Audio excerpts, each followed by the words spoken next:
As students of all ages turn increasingly to the internet for learning, so digital rights and responsibilities must be clearly explained and intelligently justified.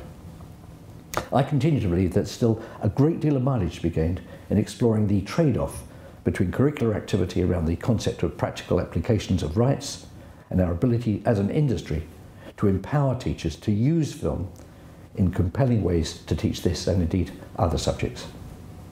Now, in this respect, working on behalf of distributors, the FDA has recently commissioned 2 resources that I think deserve special mention. One is a primary level pack that helps teachers to present carefully framed questions about copyright to classes of 9 to 11-year-olds, many of whose bedrooms, as we all know, are to all intents and purposes multimedia centres. For example, what might be the consequences for creators if copyright ceased to exist? Or how would you feel if your stories or designs were exploited without your permission? The other FDA initiative, also working with film education, is to offer pre-approved packages of film clips to primary and secondary schools to assist in specific areas of teaching, such as literacy and languages, Shakespeare or World War II. Now, I'm delighted to report that this project will be launched next month. Our existing legislation contains a long-standing exemption for the use of copyright content in school lessons, and I'm sure we'd all agree that within crystal clear parameters, this should continue and, wherever possible, even be extended. This most recent initiative is a fine example of the sector working proactively as a considerate good citizen, earning students' respect and not just clamouring for it. Now, I recognise that what I've said today about regaining the initiative on copyright presents massive challenges as well as obviously huge opportunities. But government departments, a phalanx of industry bodies, educators and citizens alike, all of whom have to play a role in delivering these action points, must pull together more effectively to understand, safeguard and cherish the intellectual property that contributes, as I hope I've made very, very clear, so significantly to our quality of life. This is a big, big issue. I'm not even sure I've done it justice this morning. Unless we get this right, unless we drive this home, unless we can create a generation of young people who understand and support the concept of copyright, we are all in deep trouble. We cannot continue down the road we're on. We've got to find a way of reversing attitudes. IP is one of the areas in which the UK really flourishes. We export in Britain more IP per head of the population than any other country in the world. That's why it's so serious. Now, as an eternal optimist, I continue to have high hopes, or dare I say, great expectations for the year ahead. However, on another front, there are some ideas emerging for the European Commission which give cause for serious concern. The draft cinema communication published just last week sets out early proposals, and they are only proposals, on state aid which, if adopted, could require us to reconsider our current systems of support.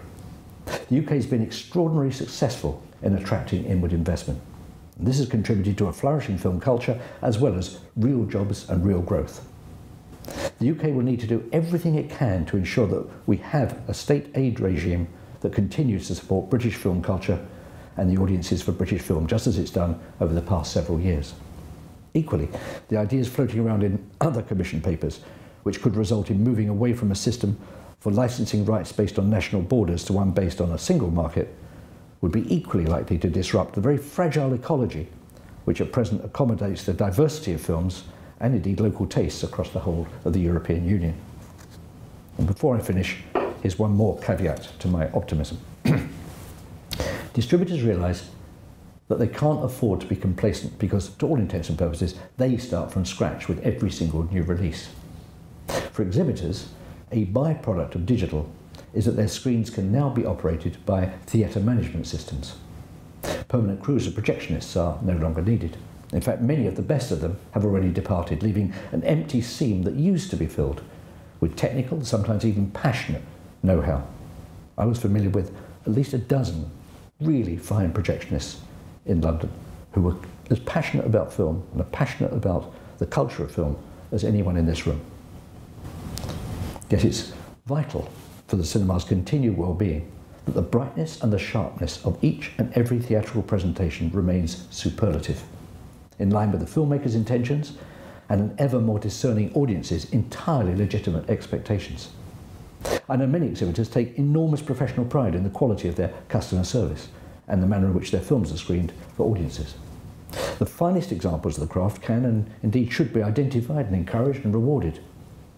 All the more so as the cutting-edge quality of home and mobile viewing continues to rise. And if you doubt that, take a look at the screen quality on the new iPad 3. It is utterly remarkable. The cinema must remain the most fantastically immersive, escapist, fully cinematic experience of them all. As long as it outpaces other entertainments, it, in my judgment, will retain its uniquely well-rooted place in the audience's affections. The more we individually view the world through digital media, the more special our shared out-of-home entertainment experiences become, or at least should become. I don't believe that anything beats the real thing, which is perhaps not a bad motto for copyright as well as for the cinema. I certainly and sincerely hope and expect cinema to emerge from this summer's unprecedented cultural and sporting festival in very good shape. As the Olympics approach, and hopefully after they finish, I expect there to be a renewed sense of excitement about what we Brits can do when we act collectively and really put our minds to it.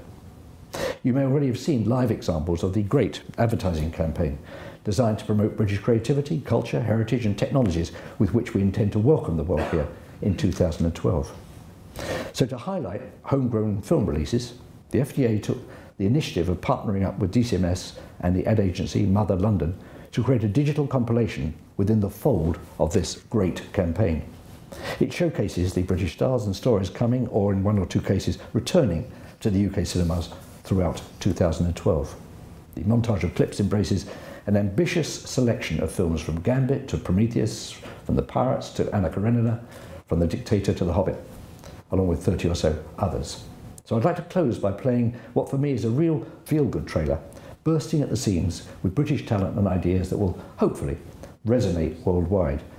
For as Dickens himself put it nearly 2 centuries ago, the difference between construction and creativity is exactly this, that a thing constructed can only be loved after it's been constructed, but a thing created is loved even before it exists. And he went on to reflect that it's a pleasant world that we live in, a very pleasant world. There are bad people in it, but if there were no bad people, there'll be no good lawyers. Thank you very much for listening to me. It's time to run the trailer. Thank you.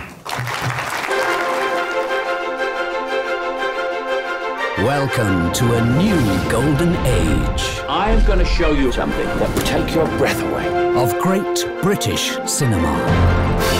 Feast your eyes. Now, throughout 2012, I'm looking for someone to share in an adventure. experience the country's finest. England is at war! We are at war! In the greatest way possible. I shall respect your modesty. On the big screen first. I made that up. The greatest stars. High five. No, sorry, I don't know why I did that. I've never done it before in my life. The greatest stories. They call me the Pirate Captain. The greatest show on earth. It is an honor to ride beside you. Let every man make himself and his country proud. Be brave. 2012 at the cinema. Great Britain, home to great cinema. Rock and roll! Makes other films look like complete pants. Keep in touch online at www.moviepreviewguide.com.